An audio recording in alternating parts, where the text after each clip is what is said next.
사랑합니다. 나란말씀입니다. 이번 시간에는 개를 훔치는 완벽한 방법이라는 바바라 오코너 씨의 소설 한번 배워보도록 하겠습니다. 날씨가 밤에는 좀 약간 선선해졌죠, 그죠? 그래서 문 열어놓으면 제법 시원한 것 같아서 요즘엔 좀 살 것 같습니다.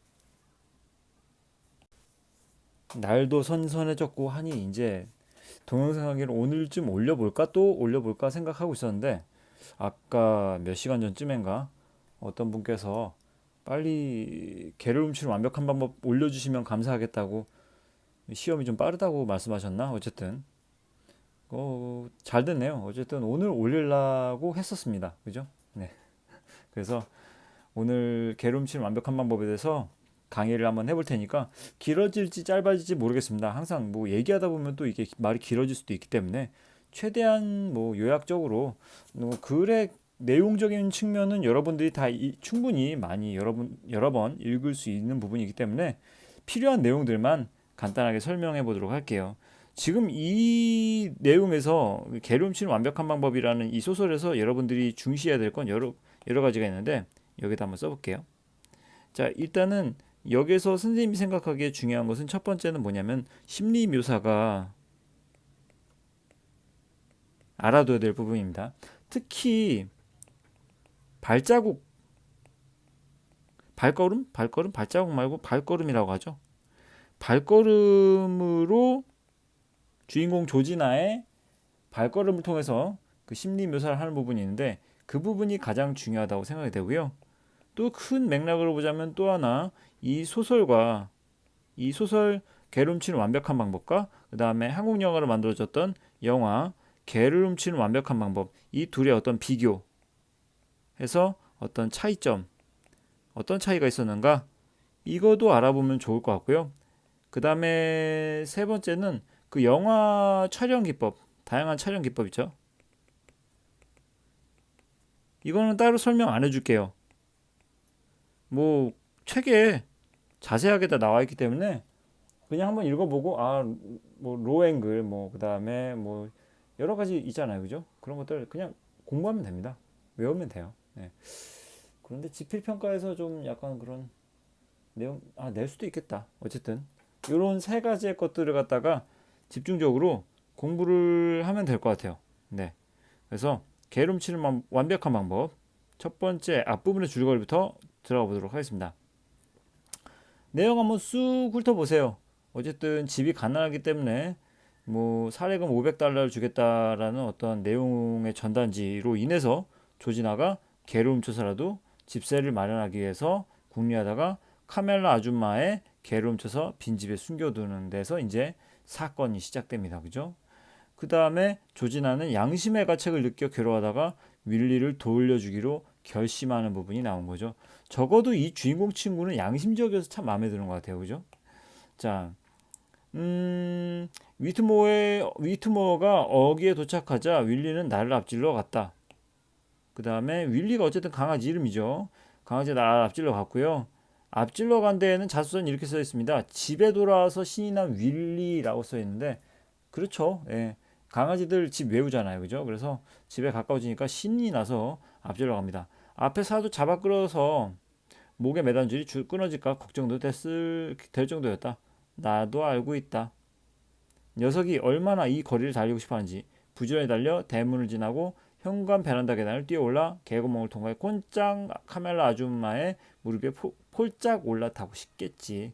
뭐 이렇게 나와 있는데 네 별거 없고요. 나는 윌리를 멈춰 세운 다음 눈을 가늘게 뜨고 도로 위를 살펴봤다. 기다려 윌리! 라고 이렇게 얘기한 거죠. 모든 집의 앞들과 찬양 지름로도 일일이 확인했다. 좀 이런 부분 보면 상당히 주도 면밀한 것 같아요. 그죠? 그죠? 이런 부분은 상당히 사람들한테 들키지 않기 위해 조심하는 조지나라고 자수서에 써 있는데 이를 통해서 우리가 알 수 있는 이 누구죠? 이 조지나의 어떤 성격을 보자면 아주 꼼꼼하고 차분하다는 걸 알 수가 있겠죠. 그죠? 윌리, 이젠 됐어. 가자. 라고 얘기합니다. 자, 그 다음에 최대한 빠른 걸음으로 카멜라 아줌마네 집으로 향했고요. 그 다음에 울타리를 지나서 살금살금 걸어갔고, 그 다음에 너무 얘가 날뛰어서 목걸이 끈을 단단히 쥐었습니다. 튀어나가 버리면 낭패니까요, 그죠? 그 다음에 나는 카멜라 아줌마가 집에 없기를 바랬습니다. 이 심리 어떤 건지 알죠? 내가 뭔가 죄를 고백하러 가긴 가야 되는데 그 죄를 고백받는, 그러니까 어쨌든 그 당사자 있잖아요.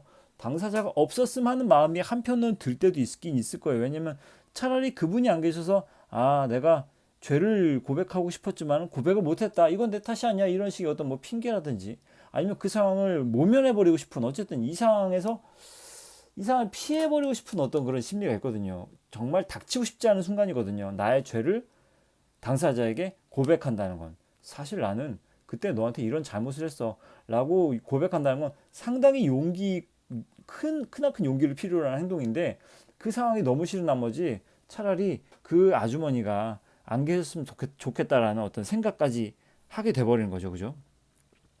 근데 대문 도착하고 보니 앞뜰에 아줌마 차가 주차되어 있게 보였고요.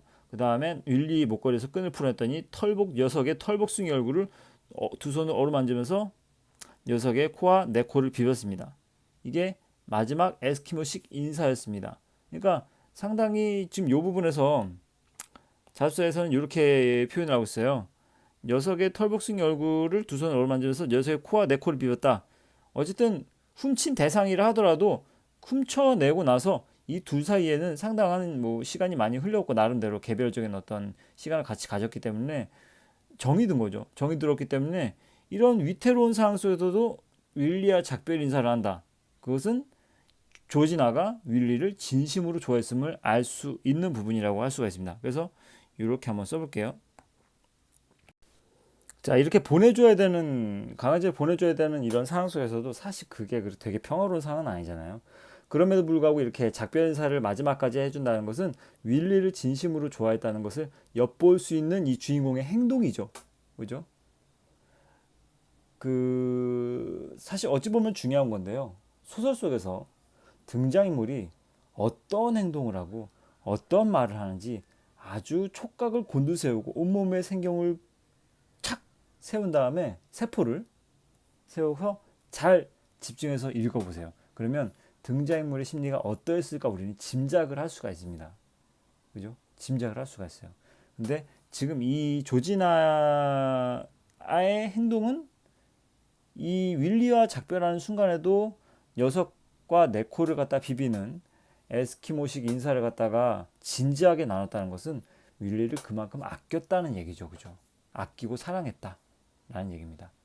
기껏 어쨌든 훔쳐낸 어떤 강아지라 하더라도 그래도 정이 들고 아꼈기 때문에 이런 행동을 하는 것이지, 만약에 얘가 미웠다면 이런 행동을 하지 않았겠죠. 그죠? 그 다음에 대문 열었고요. 윌리 놓아주었고요. 총알같이 개구멍 속으로 쏙 들어가 버렸습니다. 얘는 뭐 조지나의 마음이 어떤지 저떤지 그 상관이 없겠죠. 뭐 상관이 없다기보다는 신경도 못 쓰죠. 강아지일 뿐이기 때문에. 우두커니 윌리 쳐다보다가 녀석이 완전히 사라지고 난 뒤에야 몸을 돌려 쟁걸음으로 길을 돌아 나왔습니다. 길을 돌아 나왔는데, 그러나 카멜라 아줌마네 집에서 조금씩 멀어질수록 내 발걸음도 조금씩 무거워졌다. 자, 개는 돌려주었지만 잘못을 저질렀다는 죄책감에 마음이 무거운 것이라고 자습서에 써 있어요. 무슨 말인지 알겠습니까? 사실 이때까지만 해도 지금 조진아는 이렇게 생각했을 거예요. 그래, 강아지 돌려주고 강아지 그냥 뭐 지가 집에 찾아간 것처럼 딱 꾸며주고 그 다음에 난 그 자리에서 호련히 사라져버리면 어쨌든 내가 훔친 게 아니게 되는 거 아니야. 그지? 물론 내가 사실 훔쳤지만은 누구도 내가 훔쳤다는 사실을 모를 것이고 그냥 단순 해프닝으로 지나갈 거야. 그렇기 때문에 나는 어쨌든 내가 저질렀던 죄에 대한 어떤 책임을 안 물을 수가 있겠지 라고 생각하면서 그냥 집으로 가려 했습니다. 집으로 가려 했죠. 하지만 못 가는 거야. 왜 못 가냐면 죄책감 때문에. 나한테 죄를 묻지 못하는 상황이 된다 하더라도 내가 저질렀던 죄는 없어지는 건 아니죠. 내가 저질렀던 일들은 없어지는 건 아니에요. 어쨌든 윌리를 훔쳤던 건 사실이고 그 훔쳤던 사실, 그 과거의 그 행적들이 너무 가슴을 짓누르는 거죠. 그래서 발걸음이 무거워집니다. 그래서 이 발걸음이 참 중요해요. 이 발걸음 어디 있죠? 근데 이 내 발걸음도 조금씩 무거워졌다. 요거 중요합니다. 그래서 길 모퉁이에 다다랐을 때는요, 다리에 시멘트 벽돌을 매단 것처럼 더 이상 걸을 수가 없었다라고 얘기해요. 억지로 한 걸음 한 걸음 힘겹게 발을 내딛다가 한 발짝도 움직일 수 없는 지경이 되었을 때 드디어 걸음을 멈췄대요. 자, 이걸 한번 정리해 봅시다. 어떤 과정에 따라서 이런 일이 벌어졌는지를 한번 정리를 해볼게요. 자, 크게 해놓고. 자, 지금 이 걸음, 조진아의 걸음의 변화 양상을 갖다가 보자면요, 자습서에 나오진 않은 내용인데요. 선생님이 봤을 때 여기서 맨 처음에 녀석이 사라지고 나서 그 다음에 어떻게 했다고 했습니까? 바로 어쨌든 젠걸음으로 시작을 했어요. 젠걸음이라는 게 무엇이냐면 보폭이 짧은 아주 빠른 걸음입니다. 젠걸음으로 갔다가 그 다음에 조금씩 집에서 멀어질수록 어떻게 됐다고 했어요? 발걸음이 무거워짐, 그죠? 무거워지기 시작했어. 그 다음에 발걸음이 무거워지다가 길 모퉁이에 다다랐을 때는 다리에 시멘트 벽돌을 매단 것처럼 걸을 수가 없었대요. 걸을 수가 없을 지경이었어요. 마치 시멘트. 써줄까요?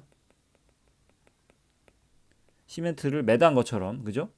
걸을 수가 없었고, 그 다음엔 그래도 억지로 걸을 수 있는 상태였는데, 발을 내다가 한 발짝도 움직일 수 없다. 그냥 한 발짝도 움직일 수 없는 상황이 되었습니다. 그죠?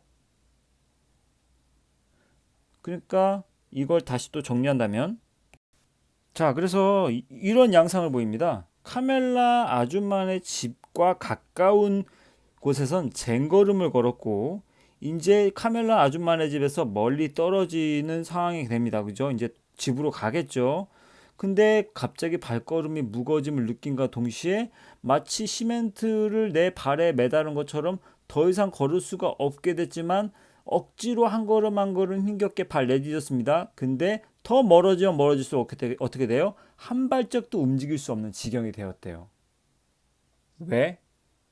왜 그래? 도대체 뭐가 문제야? 조진아, 멈추지 마. 누가 보기 전에 얼른 여길 벗어나라고 라고 얘기하잖아요. 그죠? 이걸 이렇게 한번 써볼게요. 자, 요 부분에 여기 이거를 형광펜으로 칠하고, 자, 왜 그래? 도대체 뭐가 문제야, 조진아? 멈추지 마. 누가 보기 전에 얼른 여기를 벗어나라고 라고 얘기하는 것은 내 어떤 이성이 시키는 마음이죠. 자, 이거는 이성이 시키는 마음입니다. 이성이 나에게 명령하는 거야. 이성적으로 판단해. 너는 지금 그냥 집에 돌아가고 강아지는 보내줘 버렸잖아. 너 지금 이 공간에서 그냥 싹 사라지면 너는 그 범죄를 저지르지 않는 것처럼 될 수가 있어. 그러니까 너는 누구에게도 뭐 지탄을 받지 않아도 되는 것이고. 그러니까 이성적으로 생각해. 그게 옳은 판단이고 다 좋은 거야. 라고 이성이 시키는 마음으로 얘기를 하는 거죠. 나는 나 자신을 나무랐다. 라고 얘기하고 있습니다. 그죠? 하지만 어쩔 수가 없었다. 지금껏 내 발을 움직이게 한 이성을 내 가슴이 이겨버린 것이다. 자, 그러면 이걸 또 생각을 해볼게요. 아까 거기로 다시 돌아갈게요. 자, 봐봐요. 자, 이렇게 죄를 고백할까, 죄를 고백하지 않을까의 내적 갈등을 조진아가 했을 거예요. 내적 갈등이 뭔지 저번 시간에 설명했었습니다. 분명히. 그죠? 내 마음속에 여러 가지, 두 가지 이상의 어떤 마음 속에서 이제 헷갈린다기보다 또 고민하는 일을 갖다가 내적 갈등이라 하는데, 지금 조진아는 분명 카멜라 아줌마한테 내가 저질렀던 죄를 고백할까, 그냥 넘어갈까 하는 마음이 있는데, 죄로 고백하냐 고백하지 않느냐 내적 갈등인 겁니다. 근데 여기서 이 죄를 고백하라는 얘기는 가슴이 시키는 일이죠. 가슴이 시키는 일이고, 죄를 고백하지 말라 라고 얘기하는 것은 이것은 이성이 시키는 일이에요. 이성과 가슴의 싸움인 거죠. 다시 말하자면 뇌로 대표될 수가 있을까요? 이성적인 판단과 가슴, 심장의 격돌인 거지. 둘이 격돌을 하는데 누가 이겼느냐? 바로 가슴이 이겼죠. 그죠? 이쪽이 승리한 겁니다. 그죠? 그래서 용서를 구하자. 용서를 구하자. 라고 하는 것이 이긴 거죠. 이해가죠?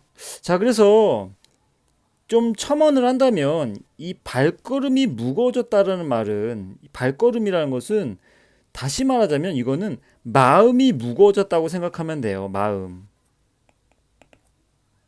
내 마음이, 내 심장이 편치를 않아. 이걸 고백해서 내가 아프더라도 털어내야지만이 내가 좀 홀가분해질 것 같아. 지금 당장은 너무 힘들더라도 이 마음이 무거운데 어떻게 하겠어? 라고 생각하는 거죠. 이 마음이라는 것은 다시 말하자면 죄책감이죠. 죄책감. 그죠? 카멜라 아줌마네 강아지 윌리를 훔쳤다는 죄책감이 조지나를 짓누르는 상황인 거죠. 그죠? 발걸음은 마음이라고 생각하면 돼요. 아, 발걸음이 무거워졌어 라는 건 이 개를 훔치는 완벽한 방법이라는 소설 안에서는 아, 마음이 무거워졌어 라는 얘기입니다. 양심인 거죠. 양심. 그죠? 양심이 작용하는 거예요. 그죠? 자, 그 다음 내용 한번 볼게요. 결국 어쨌든 대문 밖을 서성였고요. 어쨌든 카밀라 아줌마네 집으로 갔고 대문 밖을 서성였고 현관 틈으로 라디오 막 흘러나왔고 내가 무엇보다도 간절하게 원했던 것은요. 뭐냐면 그 순간 이것도 또 필기할 필요가 있으니까요. 자, 내가 정말 간절하게 원했던 것은 그곳에서 그냥 사라져버리는 것이다. 이 마음 알죠? 진짜 그 밑에다 이렇게 써볼게요. 잡스에 나온 그대로 한번 써볼게요. 자, 뭐라고 써있냐면 자, 이렇게 잘못에 대한 죄책감과 고백에 대한 두려움 때문에 현실에서 도망치고 싶음이라고 쓰면 될 것 같습니다. 그렇죠? 그 지금 되게 힘든 거죠. 그죠? 자, 이 상황을 좀 시각적으로 그려봤습니다. 뭔지 알겠습니까, 이게? 어떤 사람이 지금 뭐 되게 무거운 뭐 돌덩이를 갖다 들고 있죠. 그죠? 이 위에 돌덩이는 뭐라고 보면 되겠습니까? 야, 쓸데없이 고퀄리티인가? 아, 이러다 웹툰 작가 돼야 되는 거 아니야, 이거나? 그죠? 아, 괜찮을 것 같아. 위에서 짓누르는 건 바로 어떤 죄책감인 거죠. 죄책감. 그죠? 죄책감이 막 짓누르고 있는 거예요. 죄책감. 두둥. 두둥. 그죠? 얘는 누구야? 이 밑에서 시달리고 있는 이 친구는 누구냐면 조지나. 됐죠? 됐나요? 그래서 이 순간에 왜 이런 그림을 그렸냐면 그 지금 아까 형광펜을 친 부분 있잖아요. 그 순간 내가 무엇보다도 간절하게 원했던 것은 그곳에서 그냥 사라져 버리는 것이었다. 이걸 또 그림으로 표현하자면 이런 거죠. 그냥 사라지고 싶은 거죠. 이렇게. 아, 행복해. 나는 이 죄책감 몰라. 아몰랑. 아, 이러면서 그냥 날아가는 거죠. 그죠? 이렇게 간절히 원합니다. 하지만 그렇게 하질 않죠. 중요한 건 사라져버리고 싶긴 한데 하지만 그렇지 않습니다. 왜냐면 양심이 시키는 대로 내 가슴이 시키는 대로 죄를 고백하는 게 옳다고 여겼기 때문이죠. 그죠? 그래서 다음 페이지 보도록 할게요.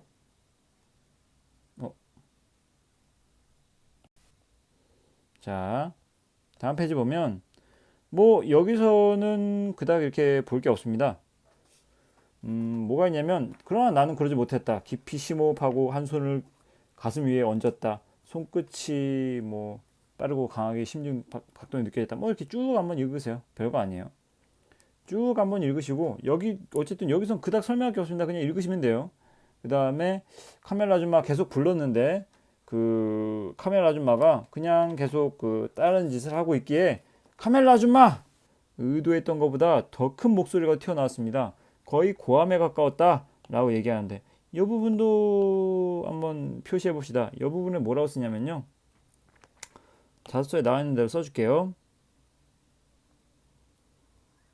자, 이렇게 잘못을 고백해야 한다는 절박함 때문에 자신도 모르게 큰 소리를 냅니다. 그래서 놀란 눈으로 돌아봤고요. 드릴 말씀 있다고 얘기했고, 그래 말해보려면 하니까 나는 꼬질꼬질한 리놀륨 바닥에 시선을 고정한 채 고개조차 들지 못했다 라고 되어 있습니다. 고개를 들지 못한 이유가 무엇이었을까요? 이걸 한번 생각해 보세요. 뭐 제가 적어주는 대로 쓰는 것도 좋지만 여러분들이 생각하고 그것에 대한 답변을 갖다가 한번 혼잣말을 되뇌는 것도 좋지 않을까요? 어쨌든 고개를 들지 못하는 이유는 뭐 때문에? 아이고 미안합니다. 네, 죄책감 때문에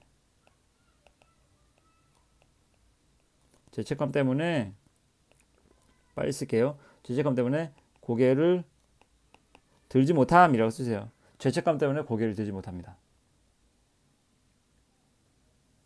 그렇죠? 제가 윌리 훔쳤어요. 드디어 고백했습니다. 여전히 고개를 푹 숙인 채 말했고요. 그 다음에 갑자기 견디기 힘든 정적이 주박을 덮쳤고 카메라 아줌마의 수술에 거칠어졌고 그게 무슨 말이니? 라고 했죠. 그죠? 자, 그 다음에 그제야 고개 들었고요. 아줌마는 뭐 어쩌고 저쩌고 하면서 말 그대로요. 제가 윌리 훔쳤어요. 아줌마를 집들여서 아이를 데려갔어요. 하지만 왜? 그 순간 나는 평생 가장 힘겨운 일을 했다. 내 평생 가장 힘겨운 일. 이것은 자소서에 따로 써있진 않지만 내 평생 가장 힘겨운 일이라는 건 무엇일까요? 어떤 자신의 어떤 잘못에 대한 고백이죠.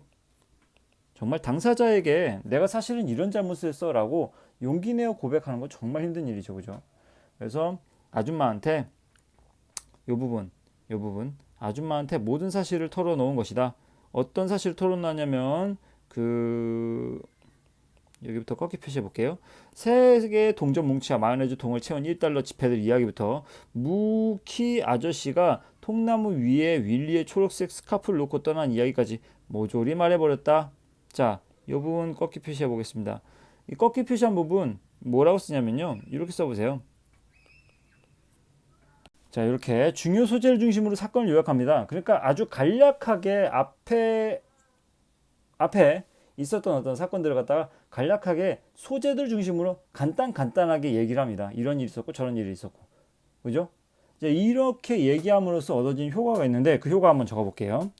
자, 이런 효과가 두 가지가 있습니다. 독자가 짐작할 수 있는 내용이므로 상상하며 떠올리게끔 합니다. 그러니까 앞서 일어났던 그 사건들을 갖다가 되돌아 생각해 볼 수 있는 시간을 주게 하고요. 이런 것들이 중원부원 했던 내용을 다시 한번 반복하지 않기 때문에 지루하지 않게 아주 깔끔하게 간단 명료하게 사건을 이끌어 나가면서 독자가 주체적으로 감상하도록 돕는다는 얘기는 뭐냐면은 그 앞서 있었던 일에 대해서 다시 한번 회상하게끔 만드는 어떤 주체적으로 스스로가 앞에 무슨 일이 있었더라 이렇게 감상하게끔 만들어주는 어떤 역할을 해준다는 얘기입니다. 뭐 껴 맞추면 그런 얘기예요. 이 내용이 자습서에 써 있어서 일단 이거는 짚고 넘어가 보도록 합니다. 자, 그 다음에 어쨌든 다 말해버렸어요. 그 다음에 거의 다 끝나갑니다. 그죠? 자, 전반적으로 또 한번 읽어보겠습니다. 뭐 이렇게 쭉 내려갔고 어쨌든 그 힘든 시간 겪다 보면 어쩔 수 없이 나쁜 짓 또 하게 되는 법이지 그렇지 않니? 라고 이제 마치 용서해주는 그 제스처, 용서해주는 제스처긴 하죠. 그런데 하지만 선생님은 이게 좀 약간 그 뭐랄까 인상적이었어요. 하지만 그렇다 해도 네가 한 짓은 정말 나쁜 거야, 조진아. 그건 변하지 않아. 그러니까 아주 누군가가 잘못했을 때 용서해준다 하더라도 다 덮어놓고 그래 괜찮아 라고 해버리면 그것은 좀 약간 문제가 있습니다. 뭐냐면 선생님도 훈육을 할 때도 되도록이면 그런 방식을 사용하려고 노력을 하는데 잘못한 행동은 잘못한 행동이라는 것을 스스로가 인지하게끔 말해줘야 돼요, 상대방에게. 그래서 이 카멜라 아줌마는 그걸 정확히 잘하고 있는 것이죠. 단호하게 지적하고 옳고 그른 것을 분명하게 가려서 명시를 해줘야 돼요, 상대방에 대해. 그걸 잘해주고 있어요. 그죠? 그 다음에 가만히 고개 끄덕거렸고 눈물 새어 나왔고요. 그 다음에 째깍째깍 시계는 잘 돌아왔고 죄송해요 라고 했고 째깍째깍 그러면서 그럼 전 이만 가볼게요 라고 하면서 말은 하지만 말과 행동은 일치하지 않죠. 몸이 움직이지 않았대. 여기저기 금이 가면 주방바닥에 또 시멘트 또 나왔어. 시멘트 참 좋아하는 것 같아요, 이분. 그죠? 시멘트 다리가 뿌리를 내리기라도 한다. 아까는 시멘트를 다리에 매달기라도 한 듯이라고 얘기했는데, 이번엔 시멘트 다리가 뿌리를 내리기라도 한다. 이 표현 참 좋습니다. 한 발짝도 움직일 수가 없었다. 왜? 가타부타 그래 널 용서할게 라는 뉘앙스든지 뭐 어쨌든 그 추가적인 말을 듣지 못했기 때문에, 결국에는 진지한 어떤 용서를 갖다 받지 못했기 때문에 움직이지 못하는 겁니다. 그죠? 그래서 아마도 카멜라 아줌마가 달래주기 기다렸던 것 같다. 하지만 아줌마는 그러지 않았다. 그러다가 마지막에 조진아 하고 이름을 불렀어요. 그죠? 나는 그런 멈추고 돌아섰고요. 아줌마는 윌리라는 채 현관 베란다에 서 있었고요. 이 부분이 아주 감정적으로 절정에 이르는 어떤 부분이라고 볼 수 있겠죠. 녀석이 꼬리를 좌우로 흔들 때마다 탁탁탁 하는 소리가 났다. 어떤 느낌인지 알죠? 강아지들 그냥 신나가지고 막 고개를 그 꼬리를 탁 흔들면 몸에 그 어디에 부딪혀가지고 탁탁탁 소리 나잖아요. 그죠? 되게 웃겨요. 내일 토비랑 같이 놀러 오지 않을래? 둘이서 윌리를 산책시켜주면 좋겠는데? 라는 이 말이 내가 널 용서하마 라는 어떤 표면적으로 그렇게 뭐 직접적으로 얘기하는 것이 아니다 하더라도, 놀러 오지 않을래? 윌리 산책시켜주면 좋겠다. 네가 아무리 내 강아지를 훔쳐갔다 하더라도 그래, 난 널 용서할 테니까 그 내 강아지 윌리를 데리고 나가서 산책시켜 줄래? 라는 건 난 널 믿는다 라는 용서의 의미인 거죠. 그죠? 그러니까 이 카밀라 아줌마의 말의 표면적 의미, 겉으로 드러난 의미는 이렇습니다. 해석한다면 이렇게, 야 놀러와, 개 좀 산책시켜줘, 이 말입니다. 그죠? 자, 근데 이거를 이면적 의미를 갖다 살펴본다면 어떤 의미냐면요, 이렇게 파악할 수 있을 것 같아요. 놀러와라는 의미는 네가 죄를 지었다 하더라도 난 널 미워하지 않아 라는 의미예요. 그 다음에 개를 산책시켜주면, 내 강아지 윌리를 산책시켜주면 좋겠는데 라는 말은 이런 의미겠죠. 난 널 믿어. 그죠? 네가 아무리 내 강아지를 훔쳐간 그런 아이라 하더라도 이제 난 널 용서하고 난 널 믿을 수 있을 것 같아. 때문에 내 윌리를 너한테 맡길 수도 있을 것 같아. 그러니 윌리를 데리고 나가서 산책시켜주라 라는 메시지죠. 사실 이게 표면적인 의미는 그렇다 하더라도 이면적인 의미는 이렇게 용서의 의미를 담고 있다는 걸 꼭 알아둬야 됩니다. 중요한 내용이죠. 그죠? 그 말 듣는 순간 마법이 일어났대요. 무겁게 어깨에 짓누르고 있는 그 기억나죠? 아까 선생님이 그렸던 그림. 그 겹겹의 부끄러움이 날아가 버린 듯했다. 내 몸이 가볍게 둥실 떠오른 것 같았다. 야, 그죠? 이것도 한번 또 그려볼까요? 자, 그렇습니다. 또 쓸데없이 고퀄. 이 정도면은 웹툰 작가 해야 되겠죠, 그죠? 도전해볼까요? 어쨌든 하느님 하면서 이제 가볍게 둥실 떠오르는 그런 느낌인 거죠. 누구의 말을 들은가 동시에, 카멜라 아줌마의 말을 들은가 동시에 그게 마법의 주문처럼 조지나를 날아오르게끔 만드는 효과가 생겼습니다. 그죠? 네, 좋아요. 내일 또 올게요. 그렇게 하면서 뭐 어쨌든 그렇게 손 흔들고 끝이 났습니다. 그죠? 네. 자, 뭐 그럼 마지막으로 이제 핵심 정리 적고 끝내죠. 여기 빈칸에다가 여기다가 핵심 정리 깔끔하게 적어주겠습니다. 기다려보세요. 자, 다 썼습니다. 뭐 개략적인 설명은 해드릴게요. 길이로 보자면 장편소설입니다. 그 다음에 요즘에 쓰여진 거니까 현대소설이죠. 그 다음에 내용적인 측면에서는 성장소설입니다. 그러니까 길이, 언제 쓰여졌니, 그러니까 시대, 그 다음에 어떤 내용이니, 성장. 그 세 가지 분류에 따라서 지금 이렇게 갈래를 갖다 나눴습니다. 성격은 교훈적 성격이 짙죠. 성찰적이라는 것은 스스로를 이것도 돌아볼 수 있는 그런 성격이 짙다는 얘기입니다. 성찰한다. 자아 성찰, 나를 돌아본다라는 얘기잖아요. 배경 뭐 현대 미 쿡의 어느 마을, 그 다음에 주제 뭐 이런 것입니다. 잘못을 뉘우치고 고백하는 용기, 다른 사람의 잘못을 이해해주는 관용. 고백하는 용기가 있었다는 것은 조지나에 대한 얘기인 거고, 다른 사람의 잘못을 이해해주는 관용을 가진 사람은 바로 카멜라 아줌마죠. 카멜라 아줌마, 그죠? 혀가 꼬이네요. 거의 다 오니까. 그 다음에 특징, 1인칭 주인공 시점입니다. 나라는 사람이 등장하는데 그 나가 주인공이기 때문에 1인칭 주인공 시점이에요. 1인칭 주인공 시점, 그 소설의 시점 1인칭, 3인칭 나뉘고 1인칭은 1인칭 주인공 시점과 뭐 관찰자 시점, 그 다음에 3인칭 관찰자 시점과 전직 작가 시점 각기 다 특성 이전 강의에서 다 설명해 드렸습니다. 그죠? 1인칭 주인공 시점은 독자와의 거리가 아주 가까운 시점이기 때문에 그 나름의 어떤 장점, 읽는 맛이 있어요. 그래서 1인칭 주인공 시점을 택했기 때문에 극심한 내적 갈등을 겪는 조지나의 심리가 독자들에게 아주 섬세하게 전달될 수 있는 장점이 있습니다. 이건 1인칭 주인공 시점의 장점이에요. 왜? 서술자와 독자와의 거리가 아주 가깝기 때문에 독자에게 야, 내가 주인공인데 내가 조진한데 말이야, 내 얘기 좀 들어봐. 그때 내 상황이 어땠는지 알아? 뭐 이런 식으로 같이 뭐 1대1로 마치 대화를 하는 것만 같은 느낌을 들게 하거든요. 그래서 아주 조진아의 아주 섬세한 심리가 섬세하게 아주 잘 표현되고 있습니다. 그 다음에 암울할 수 있는 내용을 긍정적인 성격의 인물을 통해서 밝게 그려냈다는 특징이 있습니다. 네, 지금까지 또 30분 끊었네요. 그죠?